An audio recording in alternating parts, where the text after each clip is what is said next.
بسم الله الرحمن الرحيم وبه قال حدثنا أحمد بن منيع قال أخبرنا زيد بن حباب قال أخبرنا علي بن مسعدة الباهلي قال أخبرنا قتادة عن أنس رضي الله عنه أن النبي صلى الله عليه وسلم قال كل بني آدم خطاء وخير الخطائين التوابون۔ حضرت انس رضی اللہ تعالی عنہ سے مروی ہے، وہ روایت کرتے ہیں کہ بے شک جناب نبی کریم صلی اللہ علیہ وسلم نے ارشاد فرمایا کہ تمام بنی آدم خطا کار ہیں اور بہترین خطا کار وہ کون ہے؟ توبہ کرنے والے ہیں۔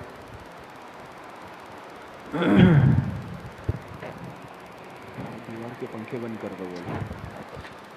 تو اس روایت میں جناب نبی کریم صلی اللہ علیہ وسلم نے ارشاد فرمایا کہ تمام بنی آدم خطا کار ہیں، گناہ گار ہیں، لیکن بہترین خطا کار کون ہے؟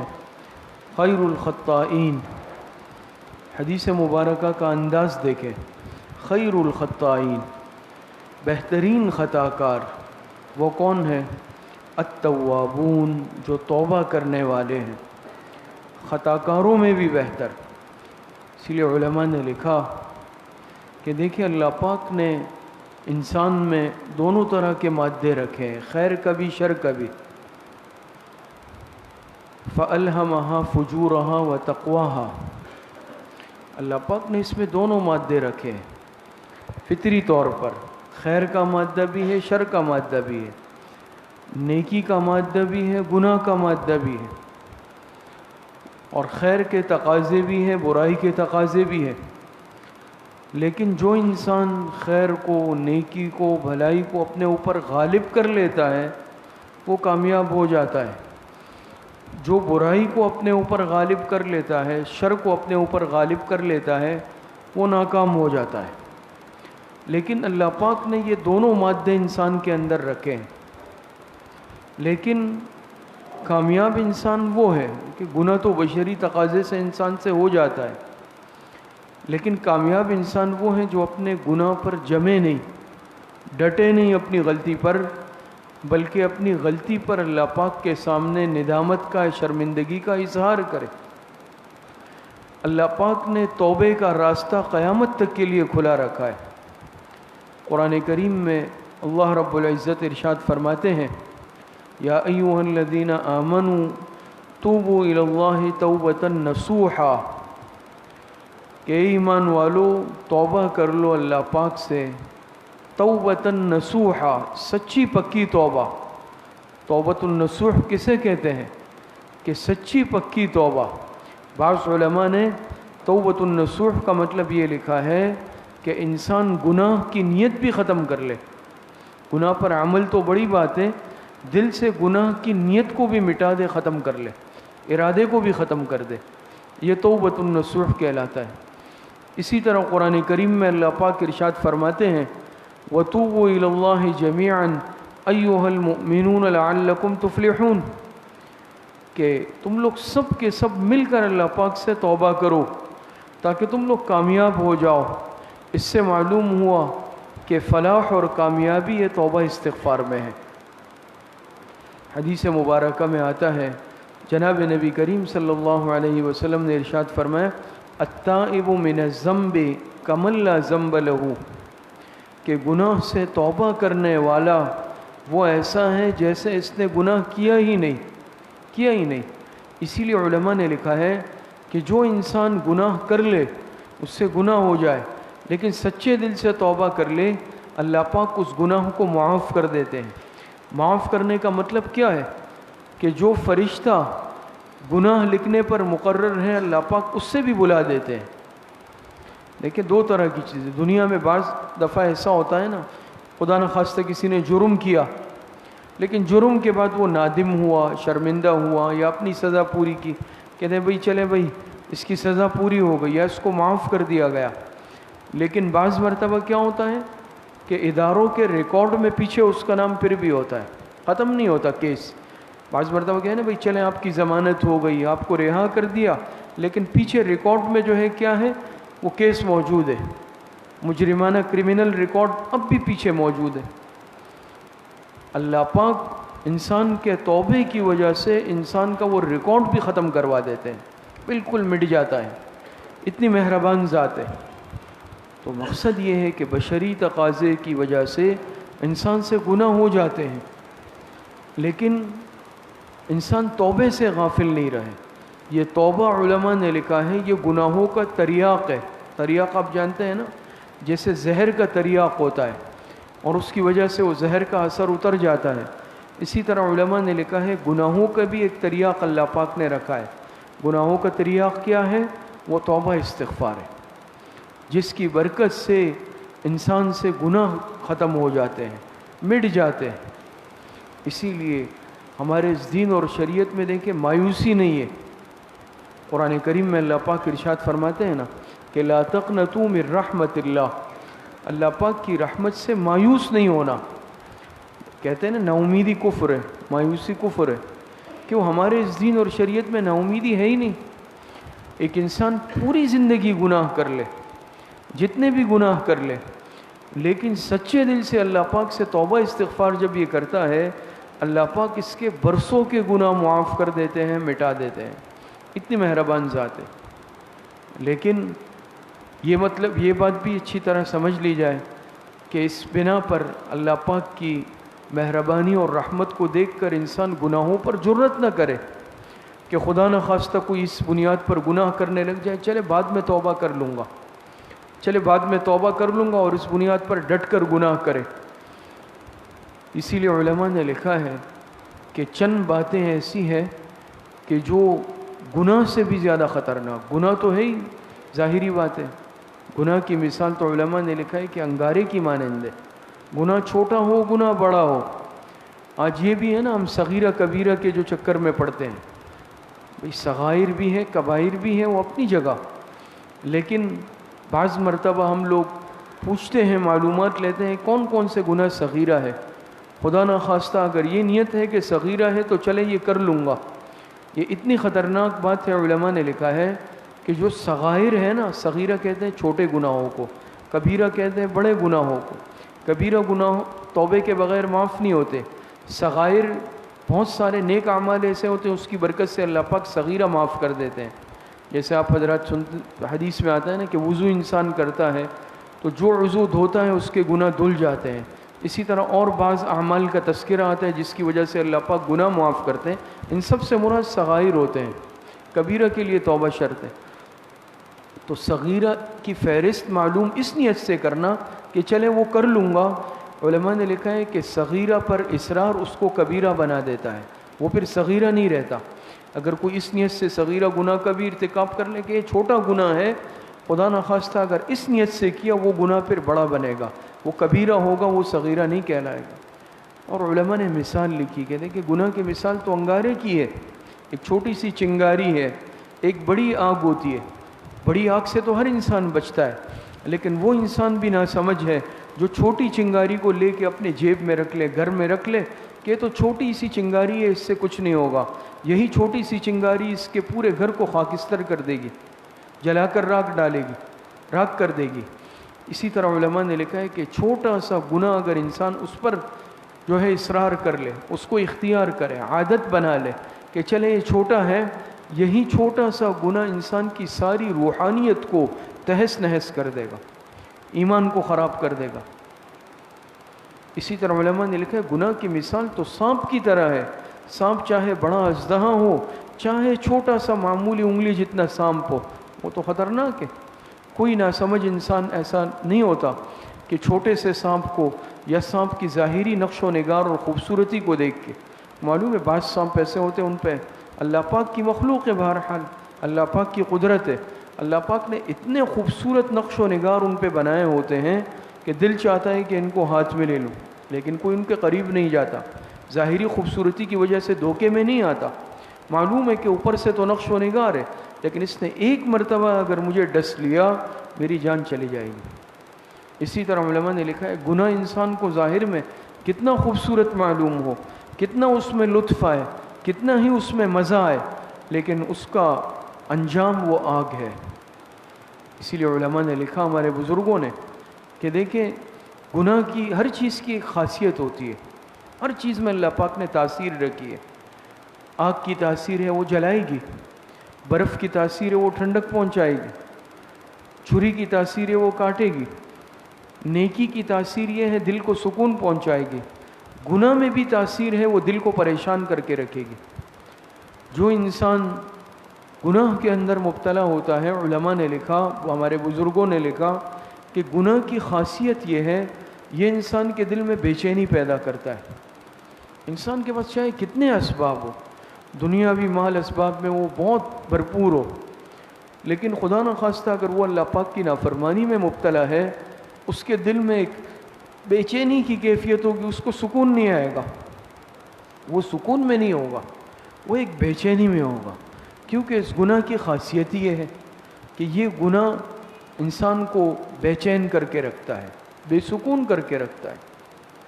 تو توبے کا دروازہ کھلا ہے، ہر وقت انسان اللہ پاک سے توبہ استغفار کرے۔ کبھی بھی انسان اس نیت سے یا اس ارادے سے گناہ نہ کرے کہ چلے بعد میں توبہ کر لوں گا۔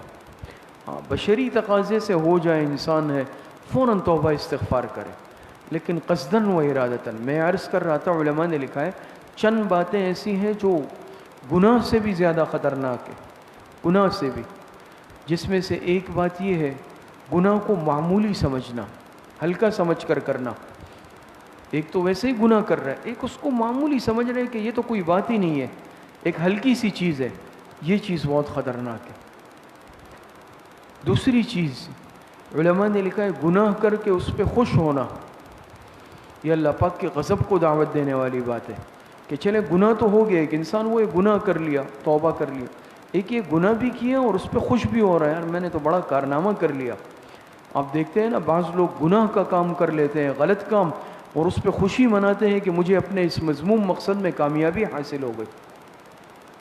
چوری ہے، ڈاکہ ہے، بد نظری ہے اور زنا ہے، جو بھی بہرحال گناہ ہے، خدا نخواستہ انسان نے کیا اور پھر اس پہ خوش ہو رہا ہے دل میں، علماء نے لکھا ہے بہت خطرناک بات ہے، اپنے ایمان کی خیر منانی چاہیے۔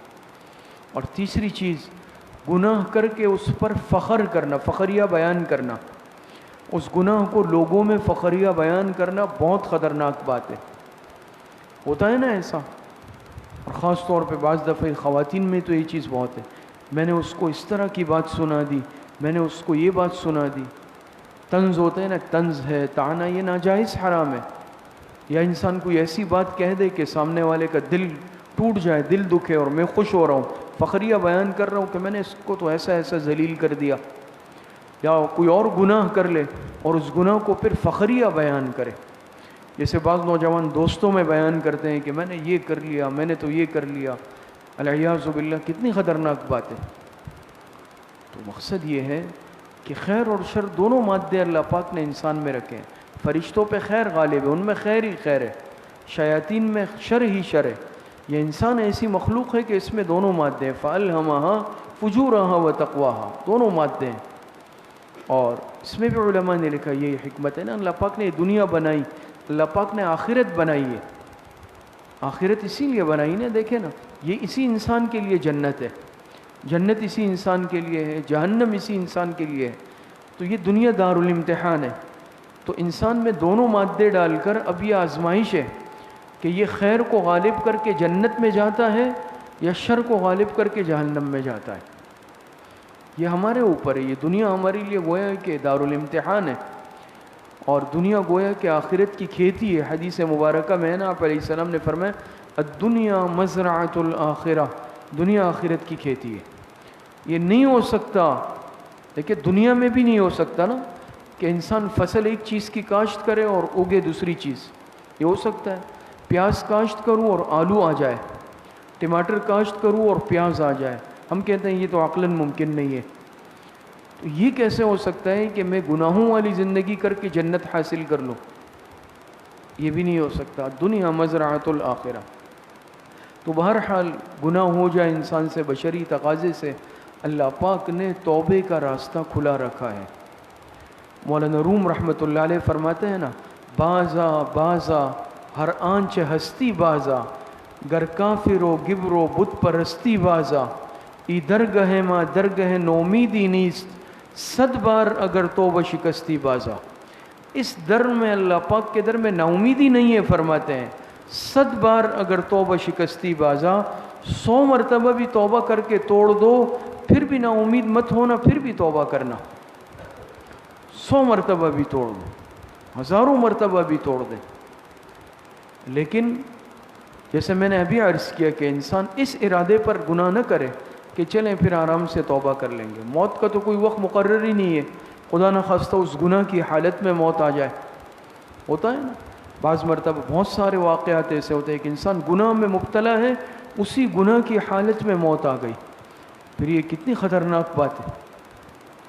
تو توبہ استغفار پر انسان مضبوطی سے قائم رہے، گناہ ہو جائے انسان فوراً توبہ استغفار کرے۔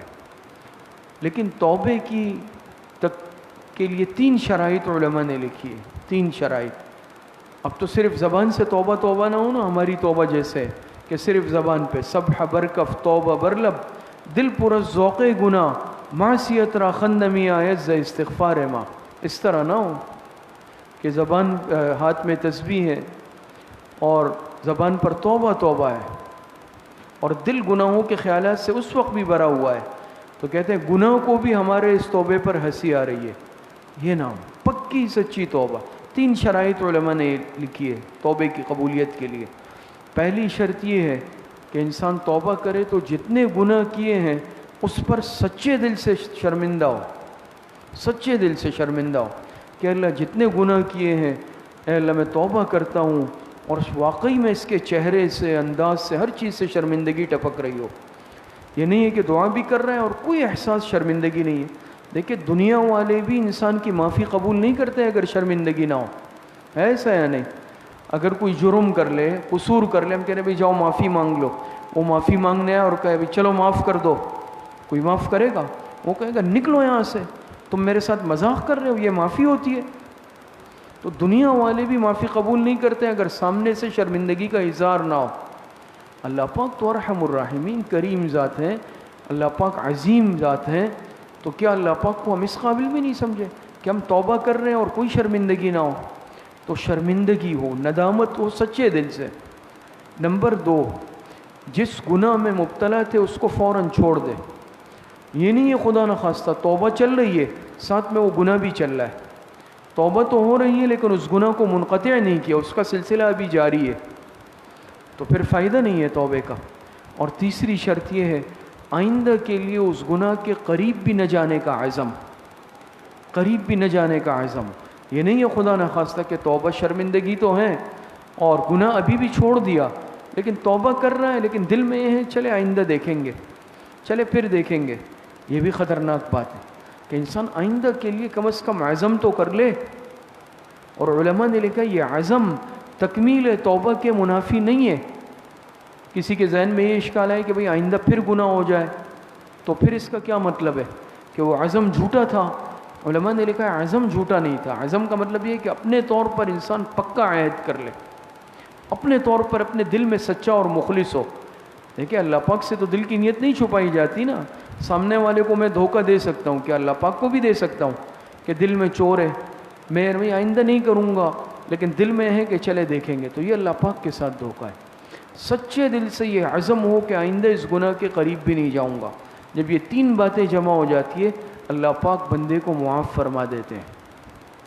آخری بات علماء نے لکھا ہے کہ توبے کی 2 صورتیں ہیں، دونوں ضروری ہے، ایک اجمالی توبہ، دوسری ہے تفصیلی توبہ، اور یاد رکھے دونوں ضروری ہے۔ اجمالی توبہ کسے کہتے ہیں؟ اجمالی توبہ تو یہ ہے کہ انسان نے جتنے گناہ کیے ہیں، خاص طور پر جو انسان حقوق اللہ سے متعلق ہے یا جو گناہ ہے، انسان جتنے، اب بعض دفعہ اللہ پاک سب کی حفاظت فرمائے، ہم اتنی زندگی گناہوں میں گزار دیتے کہ ہمیں یاد نہیں ہوتا کہ بھئی کب کتنے گناہ کیے، اب آج کتنے کیے ہیں، شاید مجھ جیسے گناہ گار کو یہ بھی یاد نہیں ہوگا میں نے آج کتنے گناہ کیے ہیں۔ پھر 30 سال 40 سال 20 سال 50 سال کسی کو یاد ہوتا ہے؟ کون اپنے رجسٹر میں گناہ کو لکھتا ہے؟ نہیں لکھتے۔ تو کیا کرے اس کے لیے اجمالی توبہ کہ جتنے گناہ ہیں انسان اجتماعی طور پہ سب کی معافی اللہ پاک سے مانگ لے. اب یاد تو انسان کو ہے بھی نہیں، اللہ پاک کو تو یاد ہے نا. انسان توبہ، اے اللہ میں نے جتنے گناہ کیے ہیں، جتنے گناہ میں نے کیے ہیں بالغ ہونے کے بعد سے، مکلف ہونے کے بعد سے، سچے دل سے معافی مانگتا ہوں، اے اللہ میری توبہ کو قبول فرما لے. یہ اجمالی توبہ علماء نے لکھا ہے. پہلے یہ ضروری ہے کہ جتنے بھی ہیں انسان سب گناہوں کی معافی مانگ لے. لیکن تفصیلی توبہ ضروری ہے تکمیل کے لیے. اب تک تفصیلی دیکھ، ہم اجمالی تو کر لیتے ہیں لیکن تفصیلی پہ آج ہمارا عمل نہیں ہے. تفصیلی یہ ہے کہ ہم دیکھیں گے بھئی اب کہ حقوق اللہ اور حقوق العباد میں میرے اوپر کیا لازم ہے، وہ بھی تو ادا کرنا ضروری ہے نا. ٹھیک ہے میں نے گناہ کیے تھے، میں نے اللہ پاک سے معافی مانگ لی، لیکن میں نے پچھلے سالوں میں نمازیں قضا کیے، میں نے پچھلی زندگی میں روزے قضا کیے ہیں، پچھلی زندگی میں زکوٰۃ واجب تھی، فرض تھی، میں نے ادا نہیں کیے، میرے اوپر حج فرض ہو چکا ہے، میں نے ادا نہیں کیا. اس کا کیا ہوگا؟ یہ تو حقوق اللہ ہے. تو اس کے ادائیگی کی فوراً فکر شروع کر دے.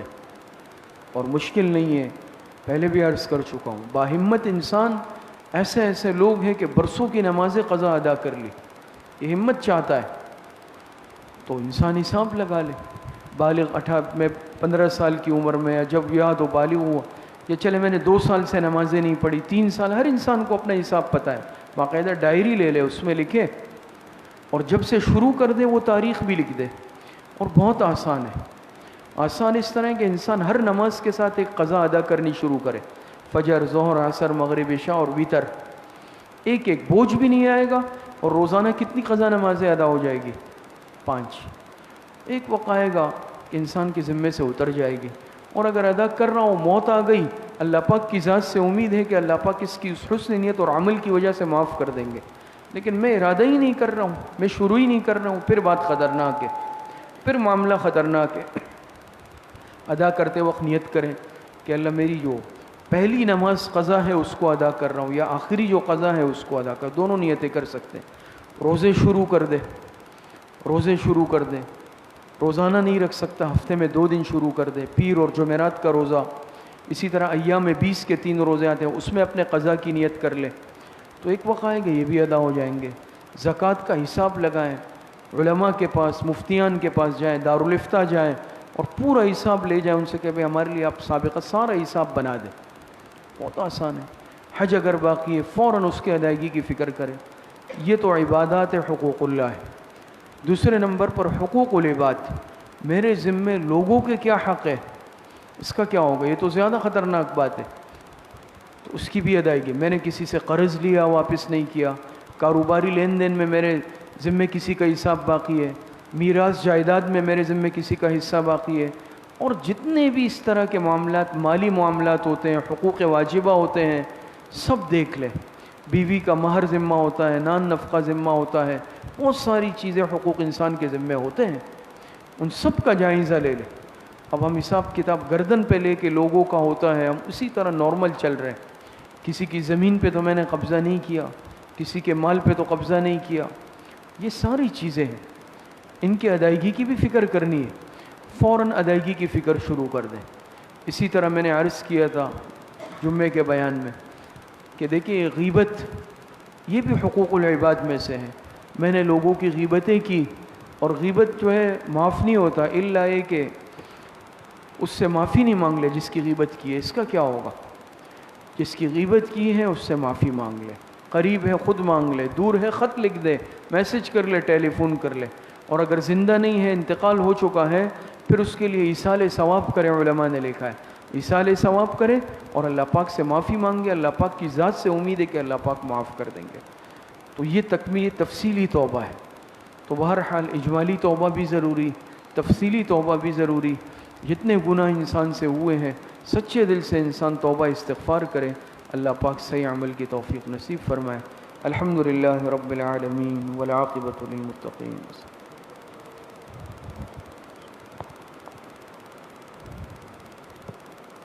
وصلی اللہ وسلم علی نبینا محمد وآلہ واصحابہ اجمعین برحمتک.